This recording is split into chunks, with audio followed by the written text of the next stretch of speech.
encuentro veraz y apasionante, intenso, frontal, claro y duro como debe ser, sobre un tema que si no se resuelve bien, va a poner las cosas más duras todavía. No entiendo, en cambio, al principal responsable del presupuesto y la actual política económica, Richard Martínez, que en Quito acepta entrevistas individuales y paneles, pero a Guayaquil viene poco, aunque esta ciudad aporta mucho. Es sede de 2 de 4 periódicos nacionales, de 3 de 5 canales de televisión nacionales, múltiples radios y actores económicos. Pero sobre todo, Guayaquil es ejemplo de cómo crecer en un país en crisis. La proforma fue devuelta por la Asamblea Nacional, lo que demuestra que el ministro de Finanzas no hizo bien los deberes. En consecuencia, tiene que salir. Si no sale, entonces quien asume el costo político es directamente el presidente de la República y, en consecuencia, la economía. Segunda idea. La austeridad no es un recurso de tipo económico, sino una idea política. Está hecha para venderle a la sociedad la idea de que es necesario el ajuste, y el ajuste no es necesario. Y tercera idea, quizá la más paradójica, es el hecho, Carlos, de que no hay crisis económica. Esta crisis en realidad está siendo provocada por el gobierno. Todos los indicadores de la economía real dan cuenta de recuperación de la economía, y nosotros vemos por parte del régimen una intención de someterle al país a una crisis económica. El gobierno es el responsable directo de la creación del desempleo, el gobierno es el responsable directo de que muchos ecuatorianos cada vez tengan condiciones de vida que se van deteriorando. Con esas tres ideas creo yo que podemos irlo desarrollando en el transcurso del programa. Estamos dándole a la ciudadanía los contornos de lo que significa el momento político y económico actual. Lo que yo estoy manifestando, y lo estamos manifestando varios académicos, estamos estudiando esto, se llama crisis inducida. Es decir, se está generando la crisis. Y me pregunto por qué.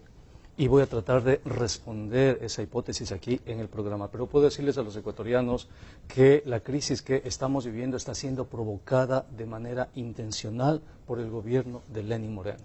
Que la economía en este momento está dando señales de recuperación, pero es la política económica dirigida por sectores empresariales en este país los que están provocando de manera intencional esa crisis. Y eso lo vamos a demostrar aquí. Eso tiene un costo social, político y económico. Es doloroso, inevitablemente doloroso. Es una medicina dolorosa. Es clarísimo, es clarísimo. Están proponiéndole crisis al país. Le están diciendo, le vamos a bajar los salarios a la gente, vamos a provocar recesión, vamos a provocar desempleo, vamos a hacer que seas más pobre. Eso le están diciendo. Están proponiendo lo que, eso le están diciendo al país. Están proponiendo lo que un cirujano le dice al paciente cuando llega, ya voy, cuando llega en son estado cirujanos del terminal. siglo XIX, Carlos, cirujanos que te ponen sanguijuelas para que te caiga la sangre. Hay medicina del siglo XXI, Carlos, no es necesario operarse. Los cirujanos del siglo XXI? No, olvídate del siglo. Endeudándose extremadamente, por ejemplo, con China. De todos paso, los gobiernos del mundo, Carlos, todos los gobiernos y no poder cambiar pero eso. ese no es el problema. Tienes petróleo, Carlos, tienes petróleo que superó la meta de 42, está vendiendo sobre los $50. Tienes crédito interno que está creciendo. Tienes remesas de migrantes que están creciendo. Tienes exportaciones que están creciendo. Y te dicen que la economía no va a crecer. Okay. ¿Cuál es el problema de fondo, Carlos? Los impuestos a los más ricos. Eso es lo que está en juego. O sea, esta propuesta defiende los intereses empresariales. O sea, ¿usted quiere que le pongan más impuestos a los ricos? Es que no pagan, no pagan. ¿Usted quiere que le cobren a los ricos los impuestos solamente que no pagan? lo que tú pagas. Tú pagas en promedio de tus ingresos no menos de 10%. Pero resulta que esos grandes grupos económicos pagan el 2%, Carlos. Okay, ahí está la clave. Carlos, yo lo que estoy diciendo es que la crisis que estamos viviendo es provocada. Por la política. O sea, el desempleo hay, pues. No, por ellos, por los neoliberales que están manejando el gobierno. Ya. Recuerda que Richard Martínez pertenece a los intereses empresariales. Si la gente estuviera percibiendo que la situación económica está mal, no se endeuda, la pues. La propuesta de Martínez es lo más alejada que hay de lo empresarial posible. No, señor. Y bien él asumió, no, señor, además, no, Carlos, no es así. No es así, no. Yo no Ni bien asumió, presentó la ley de fomento que le cuesta al país, entre intereses no cobrados, costos de transacción y asimetrías de información, más de 4.000 millones. Okay. De que el mundo es cada vez más hostil a las economías emergentes. A los empresarios que financian cosas, eso nada más, con eso. Ya. Tomamos la discusión esta vez Empieza con su primer minuto, economista Pablo Dávalos. Mira, hay elementos y la ciudadanía los conoce. ¿Cómo es posible que en la Ley de Fomento Productivo el gobierno plantee una remisión de utilidades, de intereses, multas y recargos a impuestos no pagados que suman más de 2.600 millones de dólares y luego en la proforma decida, por ejemplo, disminuir presupuestos a la, pongo un ejemplo, la erradicación de la violencia de género contra la mujer? De más de 8 millones lo bajan a 600.000 dólares. Entonces, ¿cómo entiendes a un gobierno que perdona a los empresarios más de 2.000 millones y castiga a las mujeres quitándoles el presupuesto para la defensa de sus derechos fundamentales? ¿Cómo es posible que favorezcas esos intereses empresariales y le dejes sin presupuesto a la misión Ternura, por ejemplo? ¿Cómo es posible que exista una intencional, si tú quieres, forma de desinversión pública para someterle al país a una crisis más aguda? Se puede salir de esta recesión, por supuesto, pero sin ajuste y sin austeridad. Entonces, para poder crecer, hay que tomar medidas que permitan recuperar en algo la competitividad que se perdieron en los últimos años, y eso exige medidas estructurales que, sobre todo, por ejemplo, en el campo laboral, que permitan ir recuperando en algo la competitividad. Bajar los salarios. Bajar los salarios, eso están proponiendo. Bajar los salarios. No, no estoy proponiendo eso. Eso se llama flexibilización. A ver. Política laboral significa bajar los salarios. Eso le están diciendo al país. ¿Podemos salir de esta crisis provocada? Por supuesto que podemos. ¿Qué tenemos que hacer? Cobrar impuestos. ¿A quiénes hay que cobrar impuestos? A los grandes grupos económicos, pues apenas contribuyen con el 30% del impuesto a la renta. El 70% lo contribuye la gente de la calle. ¿Qué más tenemos que hacer? Bajar el IVA. Porque nos hablan de producción, pero se les olvida un pequeño detalle, pues el empresario tiene que vender a alguien, pues. Si el empresario produce y no vende, se queda con la producción. Y esa persona que compra necesita dinero en el bolsillo, se llama demanda. Y la demanda es gasto. El gasto en economía no está mal. El gasto forma parte de la producción. Y eso los neoliberales no entienden. El mundo les ha enseñado que están mal. El mundo les ha enseñado que cada vez que ellos asumen la dirección económica someten a un país a crisis. Y el último ejemplo es Francia. Les Gilets jaunes en Francia salieron a protestar a gente como nuestros amigos neoliberales que están aquí. Por suerte Venezuela le va tan bien económicamente, que es seguramente lo que Pablo haría si estuviera a cargo de las finanzas públicas. Le doy la palabra después. Como Venezuela está reactivando. Y me llama la atención realmente, Pablo. Después, le toca en el orden a Alberto Acosta y de ahí retomamos eso, vamos. Usted, en cuanto a cifras, ahora me toca a mí. Dentro de sus respuestas pueden replicar en los demás. Déjenme trabajo. Si quieren me paro y me voy, lo cual me deja muy contento. Ya, no me toca a mí. Un ratito, toca a mí. Usted ha criticado principalmente que no se cobre los impuestos que deben empresarios, que no se cobre y que les permita esa remisión de intereses versus lo que suma el monto de deuda de todos ellos, si es que tuvieran razón en los juicios que superan algunos miles de millones de dólares. ¿En dónde una economía aún socialista, aún heterodoxa, ha crecido golpeando a los empresarios? No se trata de golpear a los empresarios, se trata de justicia, Carlos. ¿Por qué tú, Carlos, pagas el 10% de tus ingresos y por qué otras personas pagan el 2%? Dame la explicación. Porque arriesga. ¿Dónde está? El invertir es un riesgo. ¿Por qué, en donde puedes ganar ¿por o qué puedes la persona perder? que me Es está la gran escuchando diferencia. es la persona que se pone unas salchipapas?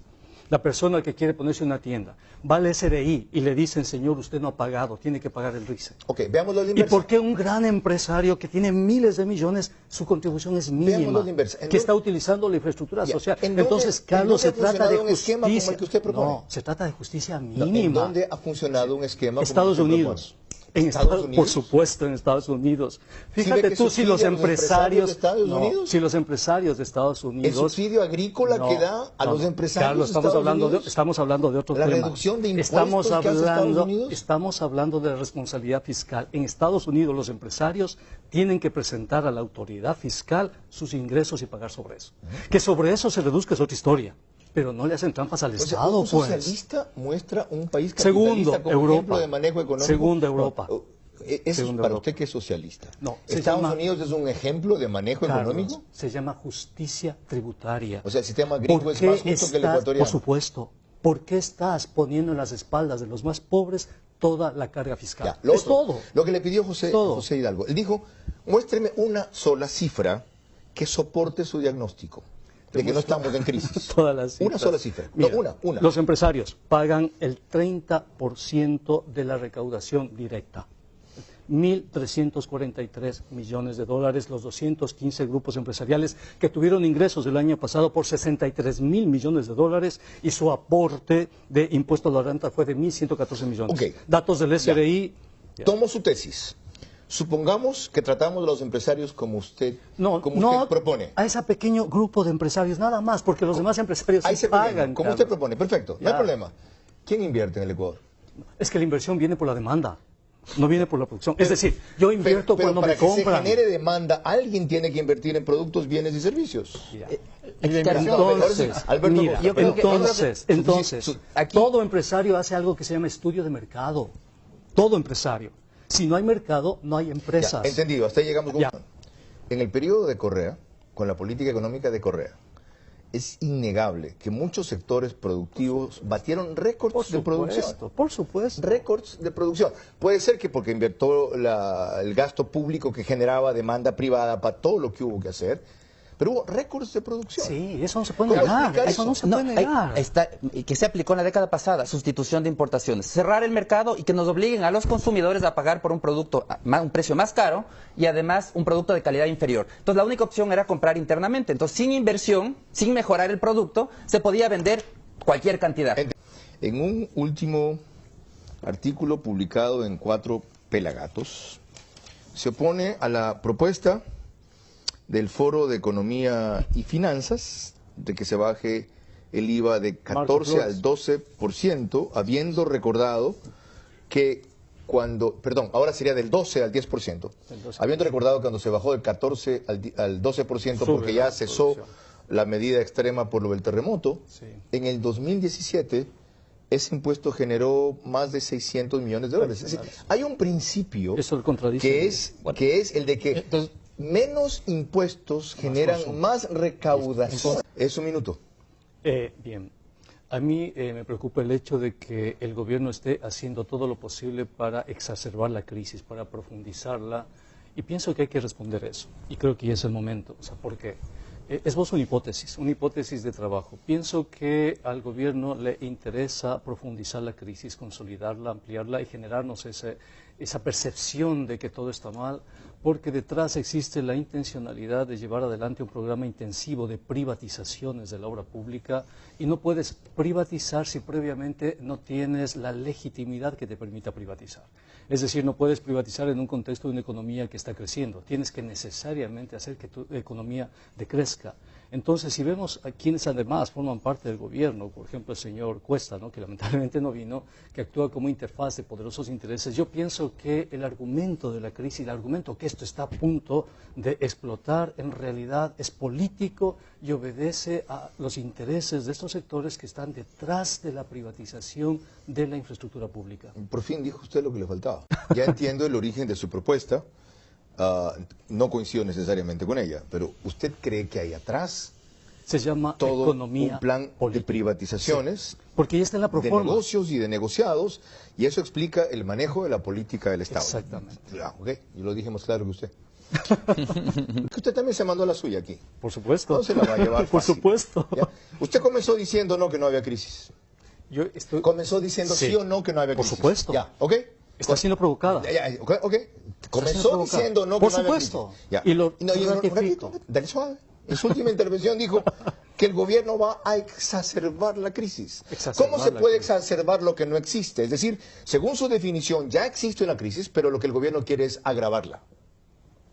Explico al país. Este momento, lo que el país ha visto en este programa es una estrategia para someterle a la economía ecuatoriana en más crisis, ajuste, flexibilización laboral, reducción del gasto público. Lo que yo quiero es que me conteste mi pregunta. ¿Cómo que dijo que no hay crisis, luego dice que se va a exacerbar lo que no hay? ¿Y qué te estoy diciendo? Precio del petróleo está creciendo, exportaciones están creciendo, los remesas están creciendo, crédito interno está creciendo, la economía se está reactivando. ¿Cuándo hablamos nosotros de crisis? Hablamos de crisis cuando después de un trimestre el PIB empieza a caer. Ya, y lo otro que usted dijo, de paso, y ¿qué no sé dice si la gente lo oyó. El PIB es positivo en los últimos trimestres. Lo que usted dijo, y no sé si lo oyó, comentó, casi musitó, y acotó cuando intervenía sus contertulios, es que así hemos vivido muchos años. ¿Lo dijo o no? ¿Cuál es el problema de que tengamos 8.000 millones de financiamiento? Sí, ese Carlos. es el problema, que No, estamos esperando ese no que es el estalle la problema, bomba para Carlos, desactivarla. No, ese no es el Ya problema, volvemos a la Carlos. última. El problema se llama desempleo, el problema se llama pobreza, Generado por- el problema se llama inequidad. Generado por- El tamaño de esta economía, ¿sabes cuánto es, no, Carlos? Es más de 120.000 120.000 millones de dólares 120.000 del PIB. Es el tamaño de la economía. Son ¿Y sabes cuánto se 114.000 llevan los pobres, no? Es el PIB más oferta final. O sea, es la oferta final. Son el PIB más importaciones, son 120.000. Usted, economista Pablo Dávalos. Decir que como sociedad no vamos a permitir otra vez el ajuste económico. Hay un plan B. Nosotros, como economía heterodoxa, hemos presentado un conjunto de medidas económicas que no castigan a los sectores más pobres. Pedirle al presidente de la República que, a su vez, pida la renuncia a su ministro de Finanzas por haber hecho mal la tarea. Decirle al pueblo ecuatoriano que no crea en esos discursos catastrofistas que nos dicen que el déficit es una locura, que podemos salir. Que esta crisis que estamos viviendo es generada desde relaciones de poder que apuntan a llevarse la infraestructura del país y a un precio probablemente muy, pero muy reducido. Decir que la economía siempre es política. Si no, recordemos lo que le está pasando al presidente Macron en Francia, les gilets jaunes. El presidente 10 Macron segundos. quiso hacer exactamente lo que están proponiendo aquí los neoliberales. Ya derrotamos al neoliberalismo y lo vamos a volver a derrotar. Señores, muchas gracias a todos ustedes por su opinión. La mía es que resulta incontrovertible, por las razones que fueren, las del economista Acosta, del economista Hidalgo, las del economista Dávalos, que la política económica del gobierno hasta hoy no ha producido los resultados que se propuso el gobierno, que se espera el país y que merece la paciencia popular. La discrepancia está en cómo lograr esos resultados, por qué vía, por qué costo, a qué plazo, con qué velocidad, según lo planteé desde el principio. La indefinición, en todo caso, es el peor de los caminos, y eso sí está claro. Así como el diferimiento de medidas ante realidades ya evidentes resulta todavía peor. Un gobierno está para asumir responsabilidades, no para ganar votos en la próxima elección que se viene en marzo y luego postergar para las cosas que se vienen el próximo año, las que fueran. Un gobierno está para decirle la verdad a la gente y se la encubre en esa proforma presupuestaria del 2019. Cuando se dicen que las cifras no son ciertas o no son ajustadas o que no responden a la realidad, es un eufemismo para decir mienten, trampean, falsean o peor, ignoran. Entonces, por ignorantes no podemos ser conducidos económicamente hacia una sociedad de progreso en libertad.